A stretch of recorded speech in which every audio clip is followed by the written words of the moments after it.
قد افلح من تزکا وذکر اسم ربہ فصلی بل تؤثرون الحیاۃ الدنیا والآخرۃ خیر وابقی.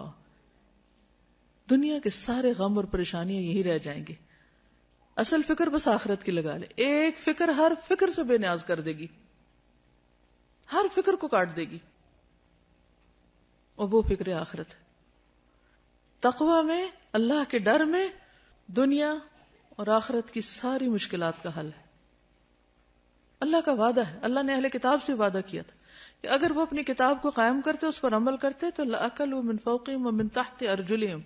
آسمان سے بھی رزق برستا، پاؤں کے نیچے سے بھی نکلتا. رزق کی تنگی فراوانی یہ سب بھی اللہ کے ڈر کے ساتھ. اللہ سے ڈرنے والے بن جائیں، گناہوں سے بچیں، ساری مشکلات آسان ہو جائیں گی. لیکن یہ نقطہ ہمیں سمجھ میں نہیں آتا. انسان کے رزق میں رکاوٹ اس کے اپنے گناہوں کی وجہ سے ہوتی، انسان پہ حالات کی تنگی اس کے اپنے گناہوں کی وجہ سے ہوتی ہے. تو ہم سب کو نحوستیں باہر سے نہیں اندر سے دیکھنی چاہیے. سب سے بڑی نحوست گناہوں کی نحوست ہے، اللہ کی نافرمانی کی نحوست ہے. جس جگہ پر نماز نہ پڑھی جائے وہ جگہ منحوس ہو جاتی. تو یہ دیکھیں کہ کہاں گناہ ہو رہے ہیں. اگر ہمارے گھروں میں ہر وقت میوزک بج رہا ہے، اور رحمت کے فرشتے کہاں سے آئیں گے؟ ہر طرف تصویریں لٹک رہی، رحمت کے فرشتے کہاں سے آئیں گے؟ خیر و بھلائی کہاں سے ہوگی؟ اگر رشوت کا مال آ رہا ہے، سود کا مال آ رہا ہے، حرام مال آ رہا ہے، کسی یتیم کی غصب کی زمین پہ گھر بنا کے رہ رہے ہیں، رحمتیں کہاں سے برسیں گی؟ نحوست تو یہ ہے، ان خرابیوں کی نحوست ہے، ان حرام کاریوں کی نحوست ہے جس کو ہم نہیں سمجھ پاتے، اور ہم بلیم کرتے ہیں دوسروں کو. اس نے نظر لگا دی، اس کا قدم ایسا پڑ گیا، فلاں کی وجہ سے مصیبت آ گئی. مصیبتیں اندر سے اٹھتی ہیں، ان کی فکر کرنے کی ضرورت ہے. ہر گندگی کو اپنے اندر سے نکالنے کی ضرورت ہے، چاہے وہ شرک کی گندگی ہو، جو قرآن مجید میں آتا ہے نا فَاجْتَنِبُوا الرِّجْسَ مِنَ الْأَوْثَانِ، بتوں کی گندگی سے بچو. اگر گھر میں بت رکھے ہوئے ہم نے تو نحوست تو آئے گی، رحمت کہاں سے آئے گی؟ تو عربوں کے ہاں عموماً جب فال لیتے تھے تو پرندوں سے لیتے تھے. تو ایسا شخص جو برا شگون لے، اس کے بارے میں آپ نے فرمایا من ردتہ الطیرۃ من حاجۃ فقد اشرک. قالوا یا رسول اللہ ما کفارۃ ذلک؟ قال ان یقول احدهم اللهم لا طیر الا طیرک ولا خیر الا خیرک ولا الہ غیرک. جو شخص کسی سے بدفعلی پکڑ کر اپنے مقصد سے لوٹ آیا، اس نے شرک کیا. صحابہ کرام نے پوچھا اللہ کے رسول صلی اللہ علیہ وسلم اس کا کفارہ کیا ہوگا؟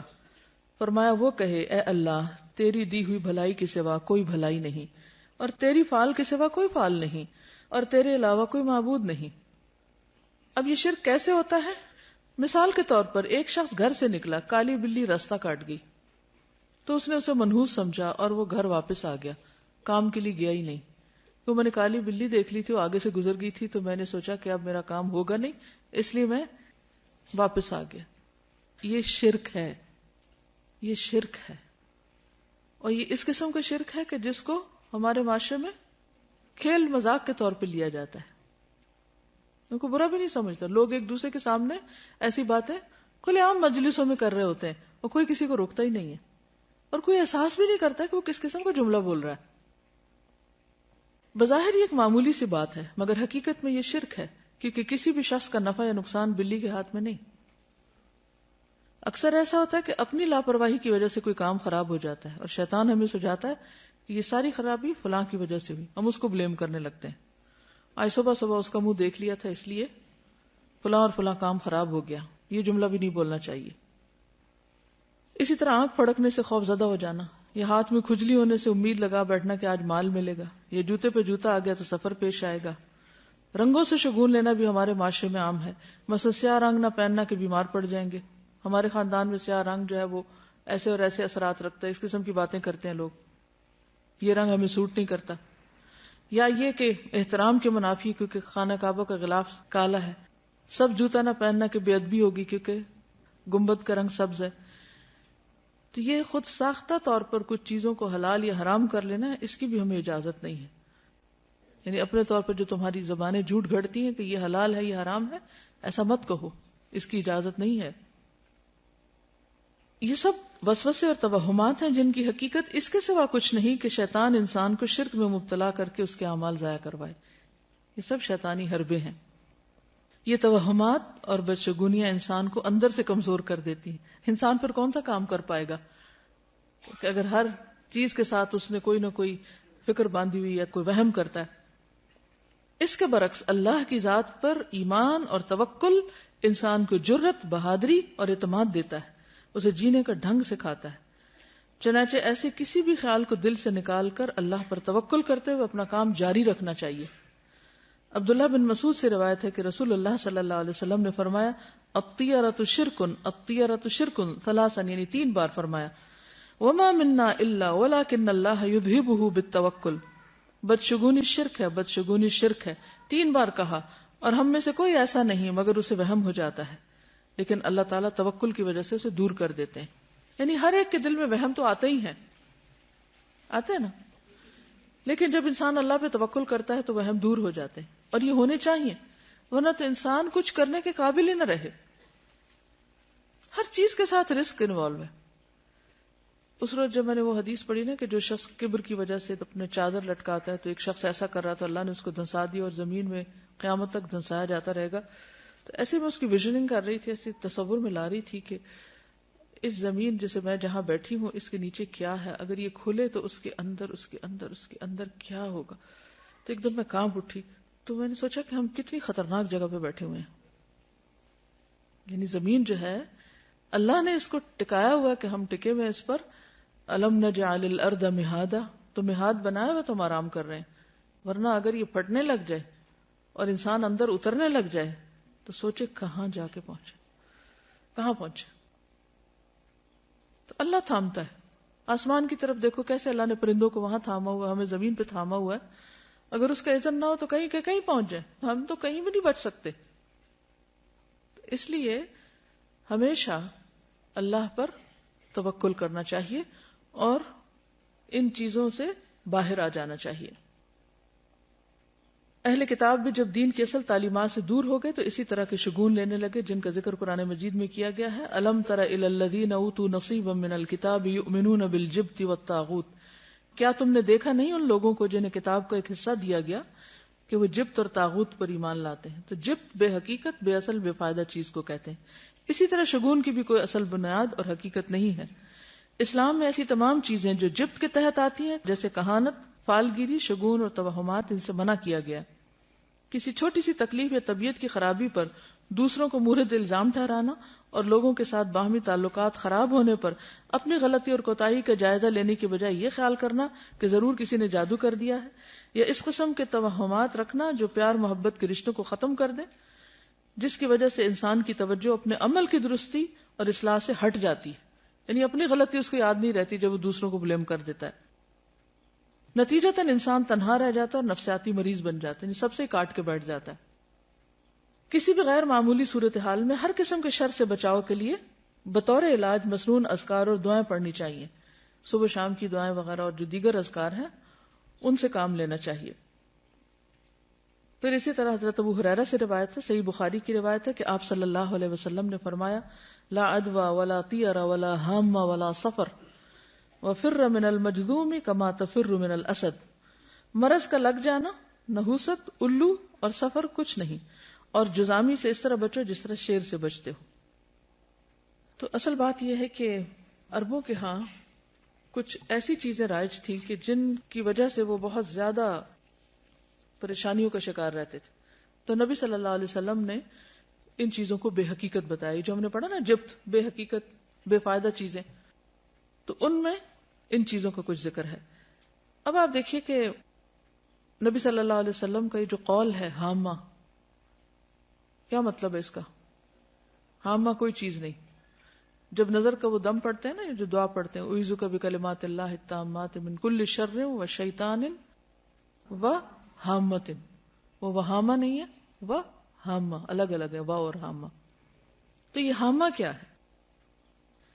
تو بقیہ کہتے ہیں کہ میں نے محمد بن راشد سے یہ بات پوچھی کہ یہ کیا چیز ہے، تو انہوں نے کہا کہ جاہلیت میں لوگ کہا کرتے تھے کہ جب بھی کوئی شخص مر جاتا ہے اور اسے دفن کیا جاتا ہے تو اس کی قبر سے ایک الو نکلتا ہے.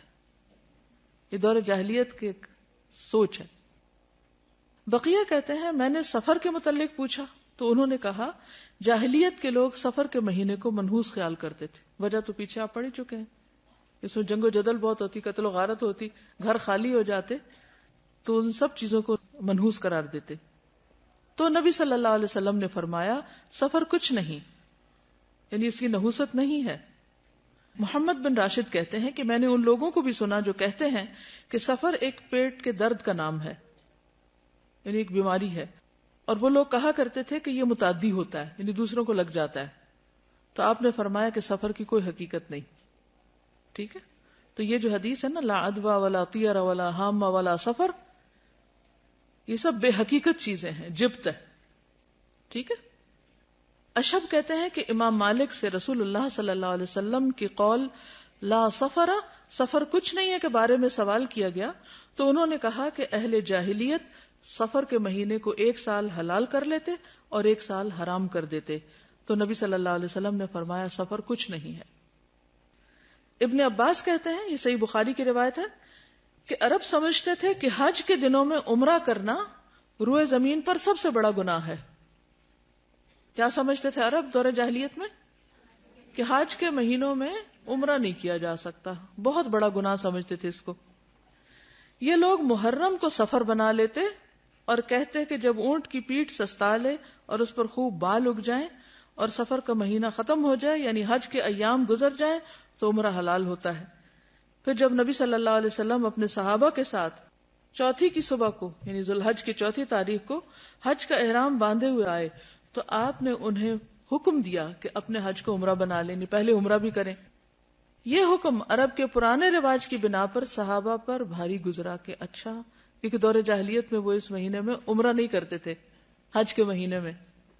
تو اللہ سبحانہ وتعالیٰ نے ان کو اکٹھا کر دیا, وَأَتِمُّ الْحَجَّ وَالْعُمْرَةَ لِلَّهِ, اور نبی صلی اللہ علیہ وسلم نے بھی حج تمتع کو بہتر قرار دیا, افضل قرار دیا. اسی لیے عبداللہ بن عمر جو تھے وہ اپنے والد سے ناراض ہوئے تھے کہ نہیں, میں تو تمتع کی نیت کروں گا میں, کیونکہ دور جاہلیت کی اس رسم کو بھی کاٹا جا رہا تھا. ہم ویسے پڑھتے ہیں, کہتے ہیں واٹ اے بگ ڈیل, یعنی کہ کیوں اس کو اتنا اسٹرکٹلی لیا جا رہا ہے. اور آپ نے یہ بھی فرمایا کہ قیامت تک کے لیے حج اور عمرہ اکٹھے ہو گئے ہیں. تو یہ عربوں کی دور جاہلیت کی رسم کے خلاف تھا. تو اس پر صحابہ پر یہ بات بھاری گزری. تو انہوں نے پوچھا یا رسول اللہ, عمرہ کر کے ہمارے لیے کیا چیز حلال ہو گئی؟ فرمایا تمام چیزیں حلال ہو جائیں گی, پھر حج کے لیے احرام دوبارہ باندھنا ہوگا, کیونکہ وہ تو ایک ہی احرام پہن کے آتے اور اسی میں حج کرتے تھے. تو یہ جو اونٹ کی پیٹھ کے بال اگنا دوبارہ کا مطلب کیا ہے کہ جب حج کا سفر ایک دفعہ آ گئے تو پتہ نہیں کہاں کہاں سے لوگ آئیں گے. الا کل دامر یاتین من کل فج عمیق. تو اتنا سفر کرتے تھے کہ اونٹوں کی پیٹوں کے بال جو تھے وہ بےچارے گھس گھس کے بالکل ننگی ہو جاتی تھی. پھر وہ لا کے چھوڑ دیتے, وہ مہینہ حج کے مناسک وغیرہ ادا ہو رہے ہیں, لیکن عمرہ نہیں کرتے تھے. اتنے میں دوبارہ بال آ جاتے تھے, یعنی کہ واپسی کی تیاری شروع ہو گئی. تو کبھی وہ محرم کو سفر بنا لیتے کہ یہ تو حج کا مہینہ نہیں ہے اس لیے اس میں ہم عمرہ کر لیتے ہیں, اور پھر جو اصل سفر ہوتا اس کو محرم قرار دے دیتے. اس کو قرآن مجید میں کیا کہا گیا؟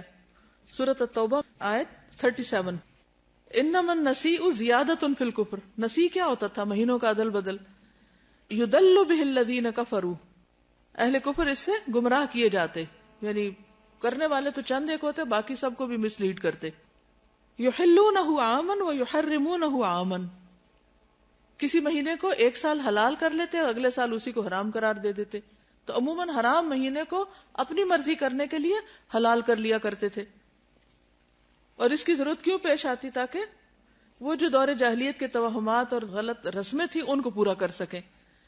لیواطئوا عدۃ ما حرم اللہ, تاکہ گنتی پوری کریں جو اللہ نے حرام قرار دیا. فیحلوا ما حرم اللہ, تو صرف اس گنتی پوری کرنے کے لیے اللہ کی حرام کردہ چیز کو اپنے ہاتھ میں لے کر اس کو حلال کر دیتے.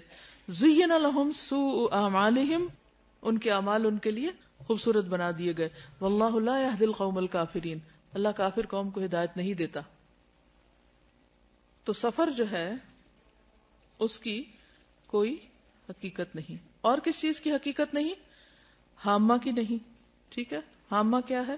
الو. ٹھیک، جو قبر سے نکلتا ہے.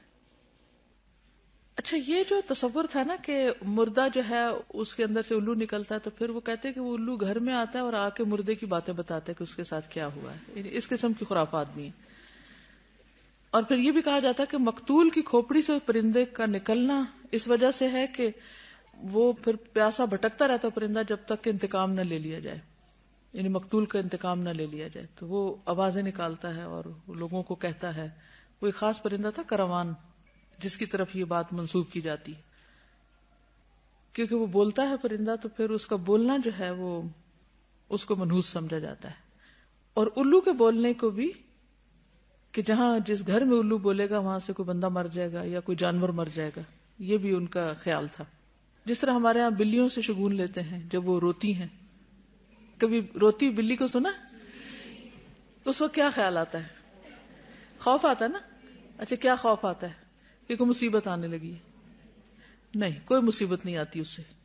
ٹھیک ہے، اس وقت اپنے دل کو مضبوط کیا کریں. اب یقین کیجئے کہ اگر صحیح دین پر آپ عمل کریں گے نا تو آپ کے اندر سے خوف نکل جائے گا. آپ اس وقت یہ سوچا کریں کہ اللہ کے اذن کے بغیر کوئی نقصان ہو ہی نہیں سکتا. بلی بیچاری کو کیا خبر کہ اس نے کس چیز پہ رونا ہے؟ اس کو کہاں سے خبر ہوگی کہ آنے والی کو مصیبت؟ وہ بیچاری اپنی تکلیف سے روتی ہے اور ہم اس سے اپنی تکلیف کی طرف لے جاتے ہیں، کیونکہ ہم ہر چیز کو پرسنل لے لیتے ہیں نا. کوئی کسی کی بات کرو تو ہم اس کو اپنے اوپر لے جاتے ہیں. اس کی تکلیف دور کرو، وہ بیچاری اپنے رونے میں رو رہی ہے اور ہمیں اپنا رونا پڑ گیا. اس کے علاوہ اور کس چیز کی حقیقت نہیں؟ یہ جو پرندوں وغیرہ سے بھی بدشگونی لیتے ہیں، ہاروسکوپ سے لیتے ہیں.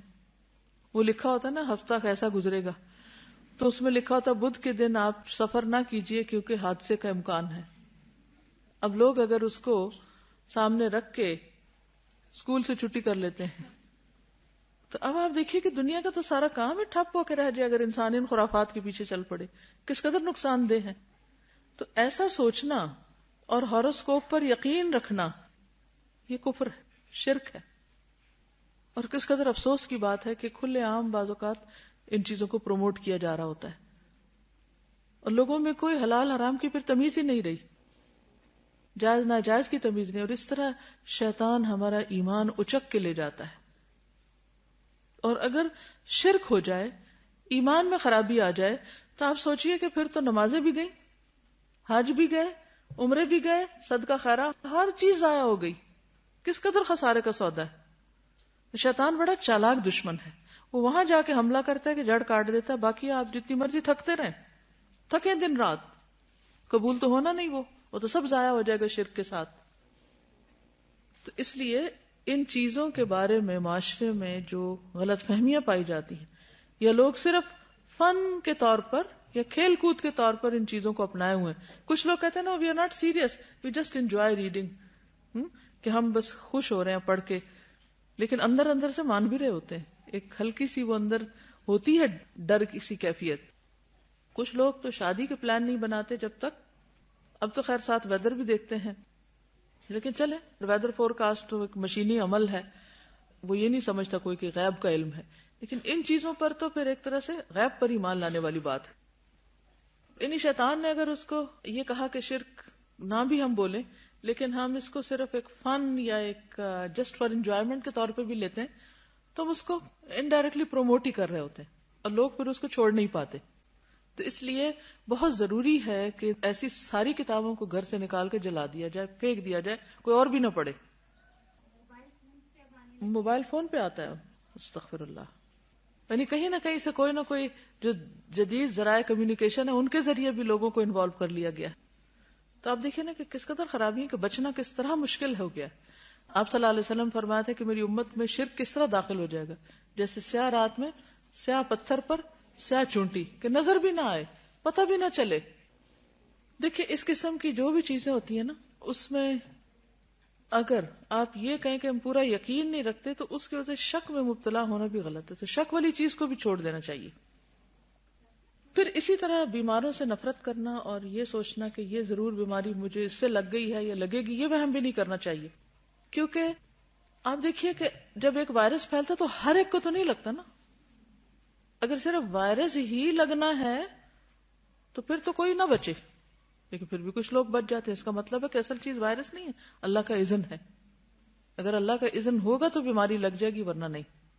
تو اس میں بھی انسان کو ڈرنا نہیں چاہیے. اپنے اندر وہ اگر کیفیت شیطان ڈالے بھی دل میں کہا ہے اس سے تمہیں لگ جائے گا، تو اس پہ کنٹرول کرنا چاہیے، احتیاط کرنی چاہیے. کیونکہ حدیث کے آخر میں ہے نا وَفِرَّ مِنَ الْمَجْذُومِ كَمَا تَفِرُّ مِنَ الْأَسَدِ، اور جزامی سے اس طرح بچو جیسے شیر سے بچتے. نہیں جان بوجھ کے آپ وہاں ہاتھ نہیں ڈالیں، لیکن اگر کسی کو لگ جائے تو یہ نہ سمجھے کہ اس چیز کے اندر یہ طاقت تھی تو اس سے مجھے لگ گئی ہے. یعنی آبویسلی کوئی ریزن یا سبب تو ہوتا ہے، لیکن سوچنے کی بات اور نقطہ یہ ہے کوئی چیز آپ کو نقصان نہیں دے سکتی جب تک کہ اللہ کا اذن نہ ہو. اب آپ دیکھیے ان دو کیفیات میں فرق ہے. ایک یہ کہ کسی بھی چیز کو دیکھ کے آپ ڈر جائیں کہ ہائے ہائے یہ بس اب یہ تو اٹیک ہوا مجھ پہ، اور دوسرا یہ ہے کہ آپ کہیں کہ جی نہیں ہو سکتا جب تک اللہ نہ چاہے. تو مجھے ڈرنے کی ضرورت نہیں، ہاں احتیاط ضروری ہے.